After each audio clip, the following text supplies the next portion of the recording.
Please join me in reading Psalm 46, which is on the screen. I will read the light print, and you will read the bold. God is our refuge and strength, a very present help in trouble. Therefore we will not fear, though the earth should change, though the mountains shake in the heart of the sea, though the waters roar and foam, though the mountains tremble with its tumult. There is a river whose stream makes glad the city of God, the holy habitation of the Most High.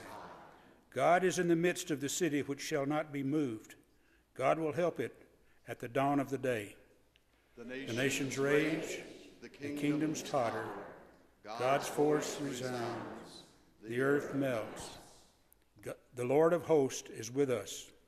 The God of Jacob is our refuge. Come, behold the works of the Lord, who has wrought desolation in the earth, who makes wars cease to the end of the earth, breaks the bow, shatters the spear, and burns the shields with fire. Be still and know that I am God. I am exalted among nations. I am exalted in the earth. The Lord of hosts is with us. The God of Jacob is our refuge. So that was pretty good singing. Let me see if you can figure out what you're supposed to do here in just a minute. Anything you can do, I can do better. I can do anything better than you. Yes, I can. Yes, I can. Yes, I can. Yes, I can. That is the theme song for the overachiever. The person who is overly attached to their accomplishments, to what they do in this world. And maybe you know this person. He is super motivated and industrious, and he's goal-oriented and very competitive. She likes to make a good impression. She likes to be noticed when she's doing things. She might seem a bit overly confident or pretentious because she's trying so hard. Overachievers are usually friendly and energetic and efficient and hardworking and practical and optimistic, but sometimes they seem, well, a little superficial or arrogant because they're always on. And it's hard to get to know the real person. Now, overachievers might say these things about themselves. I really like to be busy. I really like to do stuff. I like to do stuff well. I like to do things very well. Okay, I like to be the best. And I do want to make an impression on you because I find my worth in what I can accomplish. And I'm assuming that that's how you decide if I am a worthwhile person. I'm constantly comparing myself to other people, sometimes out loud, which makes me seem judgmental or argumentative, but sometimes I'm comparing myself on the inside, and I feel like a failure. I feel worthless. I am actually very afraid of failure, so I try to hide that behind big talk and big actions. And I know that does make it hard for people to get to know me, the real me, but actually I'm not sure I really know myself all that well because, well, I understand myself based on what I do rather than what I feel or just who I am. Well, there is good news for the overachievers amongst us, and you probably already know this good news. There is simply nothing you can do, nothing you need to do in order to be worthy and loved by God. Last week, we explored the truth of God's grace as it applied to people pleasers. And in some ways, people pleasers are busy doing stuff out in the world also. But they do it for different reasons. People pleasers want to be liked. They want to be needed. That's how they feel okay. Achievers want to perform well. They need to be the best, the first. That's how they feel okay. And so this good news, it's hard to hear if you're an overachiever because it requires you to do nothing. Nothing. You can't make it happen. You can't achieve this. It is a gift from God.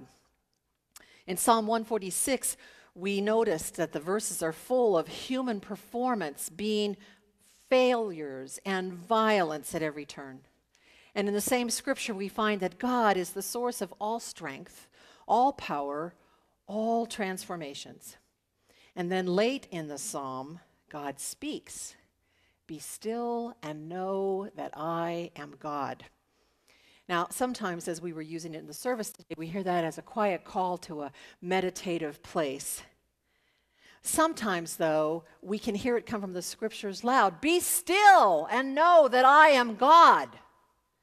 Either way, it is a command to stop whatever it is you are doing. And there's two reasons why it's important to sometimes stop doing stuff. First of all, you just can't outdo God. God is the best, the first, the winner, the strongest, the wisest, the most creative, the most powerful, etc., etc. You can't outdo God. You can't outperform God. Now, maybe there's some relief in that for you. Maybe it's helpful to know that there's no competition when it comes to receiving the love of God or sharing the love of God. No competition, no first, no best, no right. It's not up to you to be the best. It can't be done. It is up to each of us to be our best. And you overachievers, you're really good at being your best. You could help the rest of us along and inspire us and challenge us and encourage us to be our best also. And that kind of brings me to the second reason why stopping being still is important. Because if you do actually find some stillness, and that's not necessarily, sitting quietly without talking, it's just stopping all the action and the busyness. If you do that in some moments, you can meet God there. You will discover God already is there. And in that stillness, you may discover something about who you really are and something about what might be the best things to do, the things that matter the most. I have been learning this information, this series of sermons I'm doing about these core values. The professor who taught this to me, his first name is Rich, he identifies himself as an overachiever at the core, and he told a great story on himself.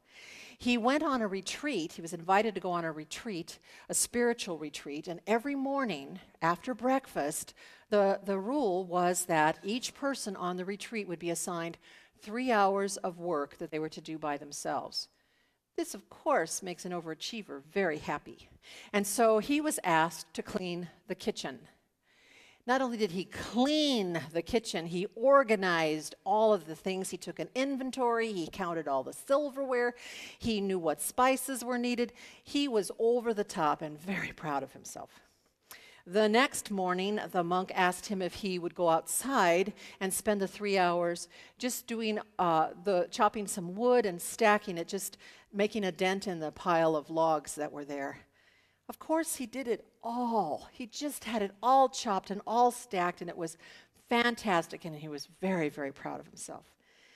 Well, now, this was not lost on the monk, who noticed that working alone was not creating a thoughtful, insightful place for Rich. Instead, it was reinforcing his view of himself that he was quite the achiever. And so on the third day, the monk asked him to do something different. He said, "Your work this morning is to go to your room and sit in your chair for 3 hours." And he could hardly stand it. He had never in his life done nothing for 3 hours. And he spent the first part of that time angry and just frustrated, thinking about all the stuff that the other people were getting to do. And he was very good at doing those things, and he liked to help people, and he liked to show. And then it hit him that the word in his mind was he liked to show off. And he realized that whenever he was doing all these things out in the world, even really good things and useful things, that he was trying to prove something. He was trying to show something, and it really did get him thinking about himself. And he spent the rest of that 3 hours kind of mulling over, what is driving that engine in me?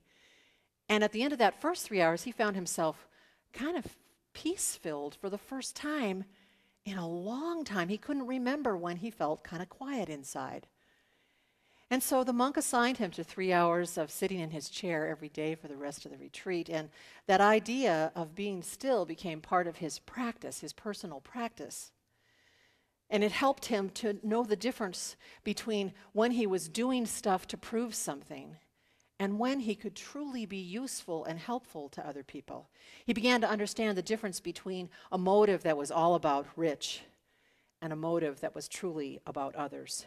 In stillness, Rich's busyness and self-centeredness could be worked on by God.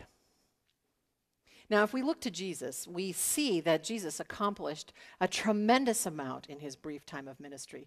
He was a very busy man, yes, indeed.